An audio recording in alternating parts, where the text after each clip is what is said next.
भगवान भोलेनाथ की पूजा हम कैसे करें, कैसे हम शिव जी की कृपा प्राप्त करें और उन्हें प्रसन्न कर पाएं। जैसे कि माता पार्वती ने भगवान शिव को पति के रूप में पाने के लिए बहुत सारी तपस्याएं की थी, तो आप थोड़ी सी तपस्या कर लीजिए तो भगवान की कृपा और उनको प्रसन्न कर पाएंगे और अपनी मनोकामनाएं पूर्ण कर पाए।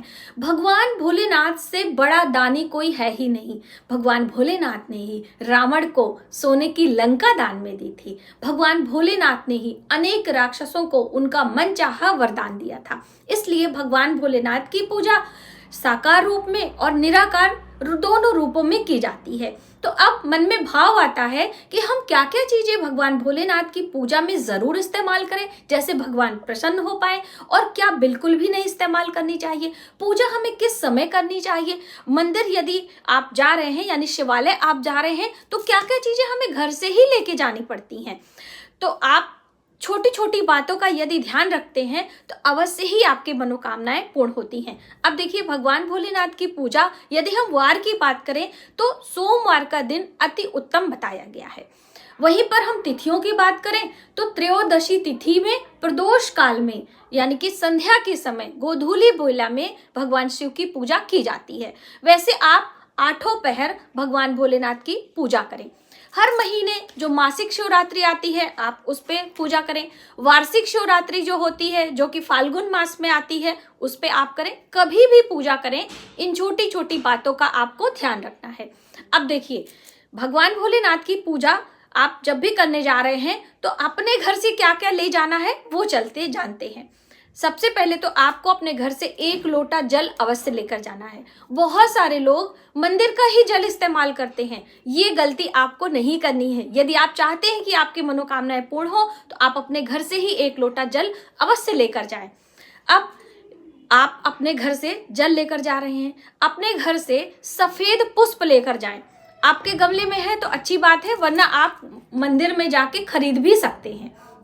मदार के पुष्प, धतूरे के पुष्प, जितने भी सफेद पुष्प होते हैं भगवान भोलेनाथ को बहुत ही प्रिय होते हैं, तो आप ये चीजें लें। और सबसे अधिक क्या प्रिय है, बिलपत्र, जो 3 दलों वाला बिलपत्र है वो भगवान भोलेनाथ को प्रिय है, तो आप बेलपत्र भी ले जाएं। अब देखिए, नियम की हम बात करें तो 108 बेलपत्र से भगवान भोलेनाथ की पूजा करने का विधान बताया गया है।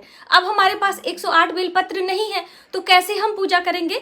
तो हम क्या करेंगे, एक ही बेलपत्र को बार बार आप चढ़ाएं, उसके बाद फिर उतार कर उसे धो लें, फिर भगवान भोलेनाथ को हम चढ़ाते हैं। अब चढ़ाने का तरीका भी आप थोड़ा सा समझ लीजिए कि जो चिकना वाला भाग है वो भगवान शिव के ऊपर होना चाहिए, खुरदुरा भाग जिसके ऊपर रेखाएं बनी होती हैं वो ऊपर की तरफ होना चाहिए। जो बिलपत्र में आगे डंडी लगी होती है उसको थोड़ा सा हमें तोड़ देना चाहिए। कहते हैं कि भगवान भोलेनाथ के ऊपर यदि हम लंबी डंडी वाला बिलपत्र चढ़ाते हैं तो वो भगवान शिव के ऊपर वज्र के समान माना जाता है। मैंने स्पेशली एक इस पे वीडियो दी है कि कैसे हमें बिलपत्र तोड़ना चाहिए और कैसे चढ़ाना चाहिए। यदि आप डिटेल में जानना चाहते हैं तो वो वीडियो आप अवश्य देखें। तो इस तरह से बिलपत्र चढ़ाते समय आपको ध्यान रखना है। और यदि आप कहीं बिलपत्र पर थोड़ा सा तिलक कर देते हैं, चाहे आप त्रिपुंड बना देते हैं, चाहे आप कोई भी तिलक लगा देते हैं तीनों पत्तों पर, या राम राम लिख देते हैं, या ओम नमः शिवाय लिख देते हैं, तो आपके सोने पर सुहागा हो जाती है, यानी कि आपकी कामनाएं पूर्ण करने से कोई रोक ही नहीं सकता है। ठीक है, तो आपसे जितना हो सके आप उतना प्रयास करें भगवान भोलेनाथ को प्रसन्न करने के लिए। ठीक है, अब आपने बिलपत्र चढ़ा दिया। बहुत सारे लोग जब पंचामृत से अभिषेक करते हैं या फिर हम कच्चे दूध से अभिषेक करते हैं तो एक गलतियां और करते हैं। जब भी हम शिव मंदिर जाएं तो सबसे पहले तो जो शिव मंदिर का गेट होता है, जिसे दहलीज कहा जाता है, उस दहलीज पर हमें कभी पाँव नहीं रखना चाहिए। वैसे तो किसी भी मंदिर की दहलीज पर हमें खड़े नहीं होना चाहिए, ना घर के और ना मंदिर के। दहलीज पर खड़े होने से हमारे बहुत सारे पुण्यों का क्षय होता है, तो इसलिए दहलीज को लांघ कर आप मंदिर में प्रवेश करें। और भगवान शिव की पूजा पूर्व मुख की तरफ करके आप करें, या फिर दक्षिण दिशा की तरफ आप बैठें और आपका मुख उत्तर दिशा की तरफ हो। ऐसा करके आप भगवान शिव की पूजा कर सकते हैं। जब भी आप पूजा करें तो जल जो चढ़ाना है, सबसे पहले जल चढ़ाएं, फिर आप पुष्प चढ़ाएं, चंदन चढ़ाएं, या अभिषेक करना चाहते हैं तो दूध चढ़ाएं, दही चढ़ाएं, कुछ भी चढ़ाएं।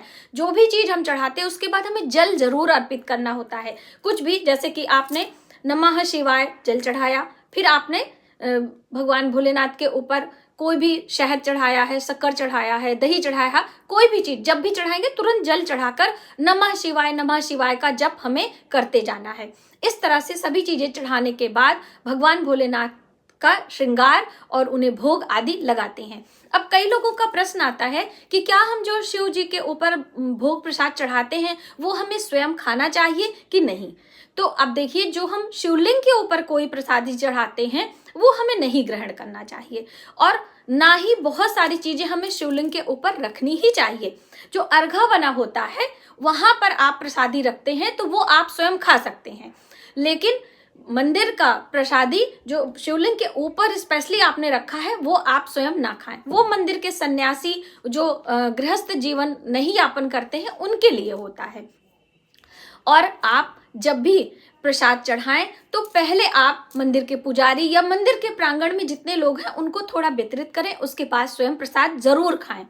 अब बात आती है कि क्या जो हम भगवान शिव को जल चढ़ाते हैं, हमारे लोटे में बचा हुआ जल उसे हमें घर में लाना चाहिए कि नहीं। बिल्कुल आप ला सकते हैं। उस जल से आप अपने घर में छिड़काव भी कर सकते हैं।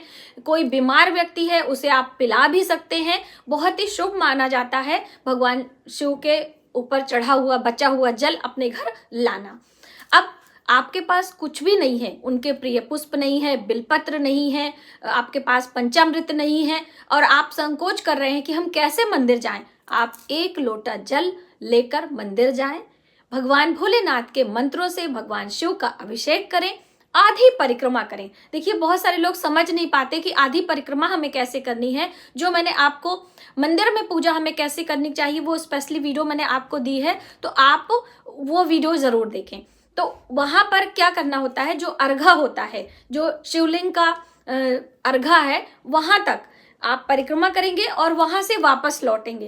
कहते हैं कि अर्घा को जलहरी जिसे कहते हैं उसे क्रॉस नहीं करना चाहिए। वहां पर कभी कभी आपने देखा होगा नंदी देवता बैठे होते हैं, तो वहां से ही आपको वापस आना है। यही आधी परिक्रमा है। और पूजा की शुरुआत में पहले अन्य देवी देवताओं की पूजा करें। जैसे कि सबसे पहले वहां पर भगवान गणेश होते हैं, माता पार्वती होती है, और अलग अलग देवी देवता कभी कभी वहां पे विराजमान होते हैं। तो उन सभी को जल चढ़ाएं, पुष्प चढ़ाएं, भोग मिष्ठान जो भी आप ले गए हैं उनको आप चढ़ाएं। उसके बाद शिव की पूजा करें किसी भी मंदिर में। तो इस तरह से आपको पूजा करनी होती है। कहते हैं कि जो जातक पूर्ण श्रद्धा भाव से चाहे प्रदोष व्रत करे, चाहे सावन का सोमवार का व्रत करे, चाहे त्रयोदशी का व्रत करे, कोई भी व्रत हो, पूर्ण श्रद्धा भाव से यदि हम भगवान भोलेनाथ की पूजा अर्चना करते हैं, अपनी कामनाएं बोलते हैं, साथ में प्रार्थना भी बोलना चाहिए। देखिए, हम मनुष्य हैं, कहीं ना कहीं कोई ना कोई त्रुटि हमसे हो ही जाती है।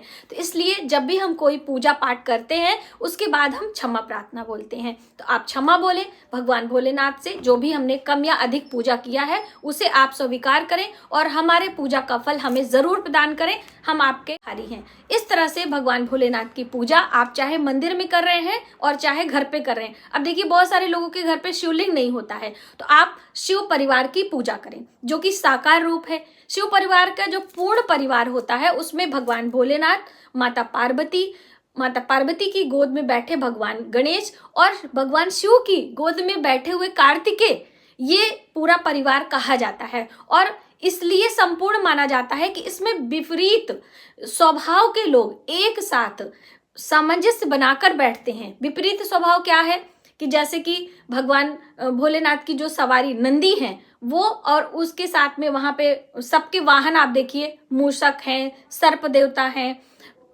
मोर है। तो इस तरह से अलग अलग जो सवारी है, माँ की सवारी, सिंह की सवारी है, तो ये सारे एक दूसरे के अपोजिट हैं, यानी एक दूसरे के स्वभाव को नहीं समझते हैं। फिर भी भगवान भोलेनाथ की कृपा से सभी एक साथ एक जुट होकर उसमें परिवार में बैठते हैं।